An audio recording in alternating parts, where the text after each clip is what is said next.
Hello everyone, welcome back to আসফিস kitchen. আজ আপনাদের সাথে শেয়ার করব কিভাবে খুব সহজে ধাবা স্টাইলে চিকেন গ্রেভি রান্না করা যায়। একঘেয়েমি চিকেন খেতে খেতে আমরা যখন বিরক্ত, তখন আমরা এই নতুন স্বাদের এই রেসিপিটি তৈরি করে দেখতে পারি। পাকিস্তানে সাধারণত এই স্টাইলে ধাবা চিকেন রান্না করা হয়। এতটা সুস্বাদু, আপনি পোলাও, সাদা ভাত অথবা নান রুটির সঙ্গেও খেতে পারবেন। খুব সহজেই হাতের কাছে থাকা উপাদান দিয়ে আমরা তৈরি করে নিতে পারি সুস্বাদু এই গ্রেভি চিকেন। আজকের এই স্পেশাল রেসিপি তৈরি করার জন্য আমি 1 কেজি পরিমাণ একটি মুরগি টুকরো করে কেটে পরিষ্কার করে ধুয়ে পানি ঝরিয়ে নিয়েছি। আপনারা ব্রয়লার, কক অথবা দেশি যে কোনো মুরগি দিয়ে রেসিপিটি তৈরি করে নিতে পারেন। কি মশলা নিয়েছি আপনাদের সঙ্গে শেয়ার করছি। নিয়েছি পেঁয়াজ কুচি, রসুন বাটা, আদা বাটা, লবণ, হলুদ গুঁড়া, মরিচ গুঁড়া, দারুচিনি, এলাচ, তেজপাতা, জিরা গুঁড়া, ধনে গুঁড়া, গরম মশলা, এছাড়াও টক দই এবং টমেটো পেস্ট করা। এই মশলাগুলো পরিমাণ মতো আমরা ব্যবহার করব। মাংসের পরিমাণ যদি বেশি হয় সেক্ষেত্রে আমরা বাড়িয়ে দিব, আর মাংসের পরিমাণ যদি কম হয় সেক্ষেত্রে আমরা কমিয়ে দিব। চুলায় একটি প্যান চড়িয়ে নিলাম। প্যান গরম হওয়ার পর এখানে দিয়ে দিচ্ছি 4 থেকে 5 টেবিল চামচ পরিমাণ রান্নার তেল।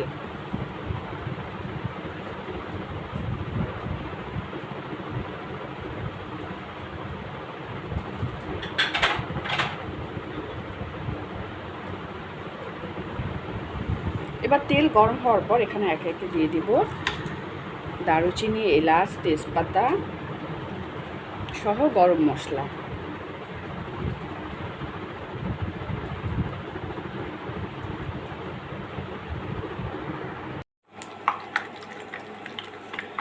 যখন দারুচিনি এবং এলাচ একটু ফ্রাই হয়ে এসেছে, এবার আমি দিয়ে দিচ্ছি এখানে পেঁয়াজ কুচি। 10 থেকে 12টি পেঁয়াজ কুচি করে নিচ্ছি। আমি যেহেতু এখানে আলু বা অন্য কোনো ভেজিটেবল ব্যবহার করব না, পেঁয়াজের পরিমাণটা একটু বাড়িয়ে দিলে এক্ষেত্রে বেশি টেস্টি হবে। পেঁয়াজের কালারটা যখন একটু গোল্ডেন কালার হয়ে আসবে, এখানে আমি একে একে দিয়ে দিব আদা বাটা, রসুন বাটা সহ বাকি মশলাগুলো। দিয়ে দিচ্ছি পরিমাণ মতো হলুদ আর মরিচের গুঁড়া, জিরার গুঁড়া, ধনে গুঁড়া আর গরম মশলার গুঁড়া, স্বাদ মতো লবণ। সব মশলাগুলো দেওয়ার পর ভালো মতো কষিয়ে নেব। এখানে আমি এক্সট্রা কোনো পানি ব্যবহার করব না।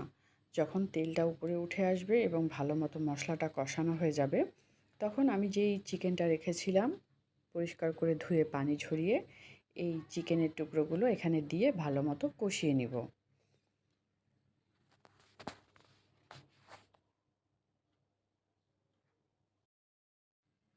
মাংস কষিয়ে নেওয়ার উপরে স্বাদ অনেকটা নির্ভর করে। ভালো মতো কষানো হলে মাংসের যে কাঁচা কাঁচা একটা গন্ধ থাকবে, এই কাঁচা কাঁচা গন্ধটা থাকবে না এবং স্বাদ বেড়ে যাবে বহুগুণে। মাংস যখন কষানো হয়ে গেছে নাড়াচাড়া করতে করতে, এ পর্যায়ে আমি 3 থেকে 4টি টমেটো ব্লেন্ড করে রেখেছি, এই টমেটো দিয়ে দিচ্ছি। এই রান্নার বিশেষত্ব হচ্ছে টমেটো ব্যবহার করতে হবে এবং টমেটোটা ব্লেন্ড করে আমি এখানে দিয়েছি। এবার একটু ঢাকনা দিয়ে ভালো করে ঢেকে কষিয়ে নেব। এখানে আমি এক্সট্রা কোনো পানি ব্যবহার করিনি।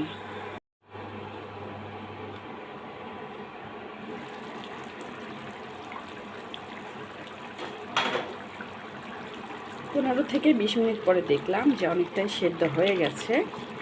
যেহেতু মুরগির মাংস খুব বেশি পানি দেওয়ার প্রয়োজন হয় না, আর টমেটো থেকেই পানি বের হয়ে গেছে এবং মুরগি থেকেই পানি বের হয়ে গেছে। এক্সট্রা পানি দিলে কিন্তু আমাদের ভালো লাগবে না।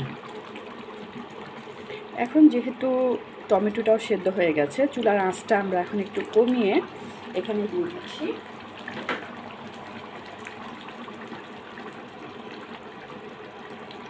1 কাপ পরিমাণ ফেটানো টক দই। এই টক দইয়ের কারণে রান্নাটা আরও বেশি সুস্বাদু হবে এবং গ্রেভি হবে। নাড়াচাড়া করে মিশিয়ে আরও আমি 10 থেকে 15 মিনিটের মতো চুলার আঁচটা মিডিয়াম লো করে নাড়াচাড়া করে সেদ্ধ করে নেব।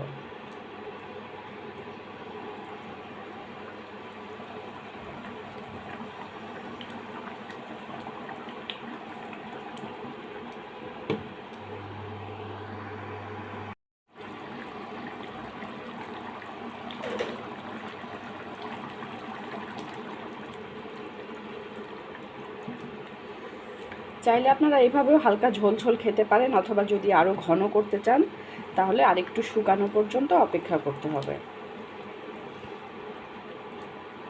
আর লাস্ট মুহূর্তে উপরে ছড়িয়ে দিতে পারেন গরম মশলা। আমি যেহেতু গরম মশলা আগেও ব্যবহার করেছি, তাই এখন আর খুব বেশি পরিমাণ গরম মশলা ব্যবহার করছি না। আর একটু ঘন হওয়া পর্যন্ত অপেক্ষা করব। আর লাস্ট মুহূর্তে উপরে ছড়িয়ে দেব ধনেপাতা কুচি।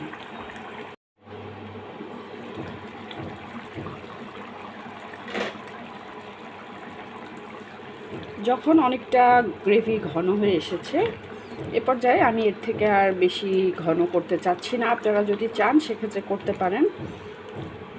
এখন আমি উপরে ছড়িয়ে দিব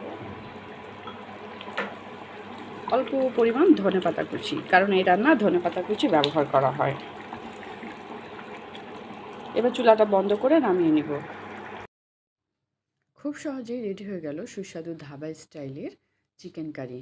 এইভাবে গ্রেভি চিকেন তৈরি করে নিতে পারেন খুব সহজেই। পছন্দ মতো ডিশে সার্ভ করে নিতে পারেন। আর সার্ভ করার সময় দারুচিনি, এলাচ, তেজপাতা এগুলো যতটুকু পারেন সরিয়ে নিতে হবে। এভাবে হাতের কাছে থাকা উপাদান দিয়ে খুব সহজেই রেডি হয়ে গেল সুস্বাদু গ্রেভি চিকেন। এইভাবে ধাবা স্টাইলে গ্রেভি চিকেন তৈরি করে অতিথি আপ্যায়নে বিশেষ কোনো দিনে তৈরি করে খেতে পারেন। আমার ভিডিওটি কেমন হয়েছে কমেন্ট বক্সে জানাবেন। বেশি বেশি লাইক, শেয়ার এবং কমেন্ট করবেন। আর নিয়মিত নতুন নতুন ভিডিও দেখতে চোখ রাখুন আসফিস কিচেন ইউটিউব এবং ফেসবুক চ্যানেলে। আমাদের সঙ্গে থাকার জন্য এবং ভিডিওটি দেখার জন্য ধন্যবাদ।